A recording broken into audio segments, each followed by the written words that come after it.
একসময়ের মরুভূমি এখন ধনীদের স্বর্গরাজ্য। বলছি সংযুক্ত আরব আমিরাত বা দুবাইয়ের কথা। বিশ্ব থেকে পঙ্গপালের মতো ধনীরা ছুটছে দুবাইয়ে। হেনলি অ্যান্ড পার্টনার্সের তথ্য অনুযায়ী শুধু 2025 সালে 9,800 ধনকুবের সংযুক্ত আরব আমিরাতে চলে আসবেন, যা বিশ্বের যে কোনো দেশের তুলনায় সর্বাধিক। পশ্চিমা বিশ্বের ট্যাক্স নীতির কড়াকড়ি নজরদারি এবং সুশাসনের আড়ালে থাকা আর্থিক বোঝা সব মিলিয়ে এক শ্রেণীর ধনীদের জন্য নিজেদের দেশ যেন এখন ভারী হয়ে উঠছে। তাদের জন্য দুবাই এক মুক্তির নাম। এখানে না আছে অতিরিক্ত করের ঝামেলা, না আছে সম্পদ গোপনের ভয়, বরং ধনী হলে সেটা স্বাভাবিকভাবেই স্বীকৃত। স্কাই বাউন্ড ওয়েলথ ম্যানেজমেন্টের প্রধান মাইক কেডি বলেন, লন্ডনে ক্লায়েন্টরা সম্পদ নিয়ে ফিসফিস করে কথা বলেন, দুবাইয়ে তারা মুক্তভাবে থাকতে পারেন। কেডির মতে দুবাইমুখী নতুন ধনীদের বড় অংশই 30 থেকে 40 বছরের পেশাজীবী, যাদের মধ্যে আছেন টেক উদ্যোক্তা, পারিবারিক ব্যবসার উত্তরসূরি, কনসালটেন্ট ও ফান্ড ম্যানেজাররা। উদাহরণ হিসেবে তিনি বলেন, একজন 42 বছর বয়সী ব্রিটিশ ক্লাউড সফটওয়্যার প্রতিষ্ঠাতা পুঁজিগত লাভের করের ভয়ে ব্রিটেন ছাড়ছেন।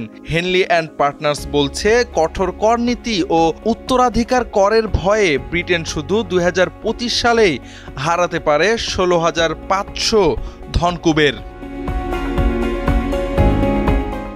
নরওয়েজিয়ান ধনকুবের জন ফ্রেডরিকসন সোজাসাপটা বলেই দিয়েছেন, ব্রিটেন শেষ হয়ে গেছে, তাই আমি দেশ ছাড়ছি। প্যাডকো রিয়েল এস্টেটের ম্যাক্স ম্যাক্সওয়েলের ভাষায়, জীবনমানের জন্য মানুষই সুবিধাজনক দেশ বেছে নিচ্ছে। হেনলি অ্যান্ড পার্টনার্সের ফিলিপ আমারান্তে বলেন, ধনীরা এখন চায় কম ঝামেলায় ব্যবসা চালাতে ও সম্পদ রক্ষা করতে। দুবাই সেই হিসেবে উপযুক্ত জায়গা।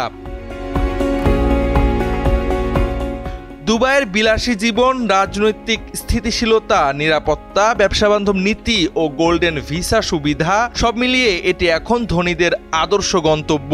এখানে 10 বছরের আবাসিক অনুমতি মিলছে, চাইলে কেনা যায় পুরো ভবনও। ইনফ্লুয়েন্সারদের প্রিয় এই শহর এখন ধনীদেরও প্রথম পছন্দ। তবে দুবাই নিয়ে সমালোচনাও কম না। এই বিলাসের পেছনে আছে স্বল্প মজুরির শ্রমিকদের শ্রম এবং আর্থিক লেনদেনে স্বচ্ছতার ঘাটতি।